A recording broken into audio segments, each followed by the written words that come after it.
देशामध्ये काही गोष्टी घडतात. बांगलादेशमध्ये आपण बघितलं की सत्ता परिवर्तन त्या ठिकाणी झालेलं आहे आणि सत्ता देशांच्या विरुद्ध तिथं तरुण पिढीने उठाव केला. त्यातनं काही गोष्टी घडल्या.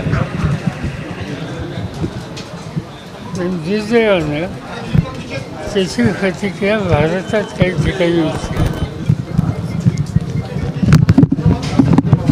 ही प्रामुख्यानं बांगलादेशच्या वावरणाऱ्या पश्चिम बंगाल वगैरे ही राज्य आहेत, तिथं ती स्थिती थोडी अधिक गंभीर होती. पण तिथं काही घडलं त्याच्या फळा महाराष्ट्रात होतील असं कधी वाचलं नव्हतं. त्याचं मी खोलात जाऊ इच्छित नाही. पण आजच्या परिस्थितीमध्ये समाजाच्या सगळ्या थरामध्ये एक वाक्यता आणि सामंजस्य याची अतिशय गरज आहे. आणि म्हणून जे काही घडलं काही ठिकाणी महाराष्ट्रात ते राज्याच्या समाजाच्या हिताचं नाही.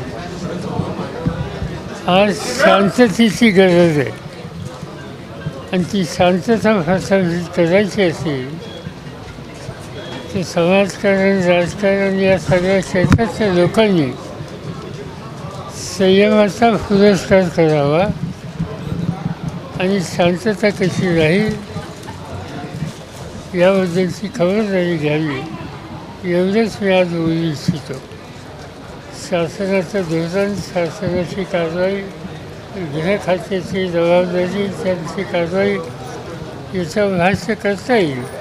पण आज मला शांतता आणि सौहार्द याचं महत्त्व जास्त वाटतं आणि म्हणून त्याच्या अन्य बाबी ज्या आहेत त्याचं मी भाष्य करू इच्छित नाही. सुनियोजित वाटतं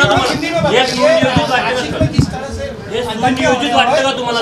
जो प्रकार सुरू आहे तो सुनियोजित असं वाटतं का तुम्हाला? नाही, असंही जे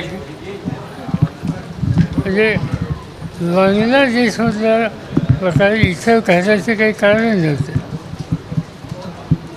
त्यामुळं जे कोणी यामध्ये सहभागी होत असतील माझं आव्हान त्यांना हे आहे की आपण अन्य देशात काही झालेल्या गोष्टीच्यासाठी आपल्या देशामध्ये सर्वसामान्य लोकांचं जीवन उद्ध्वस्त होईल किंवा संकट असेल असं काही करता कामा नये. 2 राज्याच्या निवडणुका जाहीर झाल्या.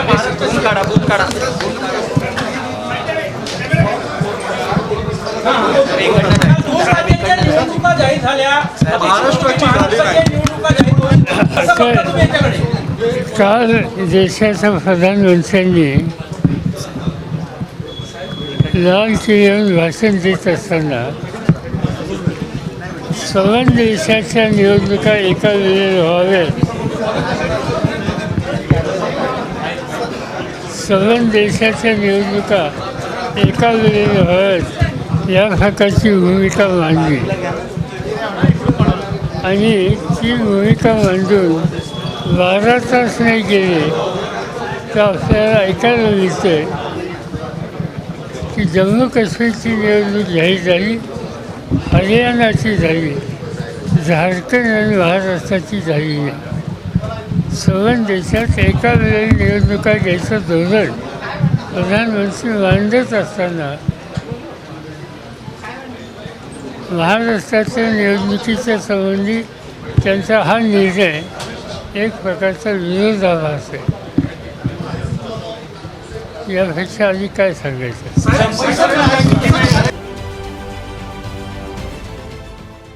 देश विदेशातील प्रत्येक घडामोडींचे लाईव्ह अपडेट मिळवण्यासाठी आता साम टीव्हीच्या सर्व सोशल मीडिया प्लॅटफॉर्मला लाईक, फॉलो आणि सबस्क्राईब करा.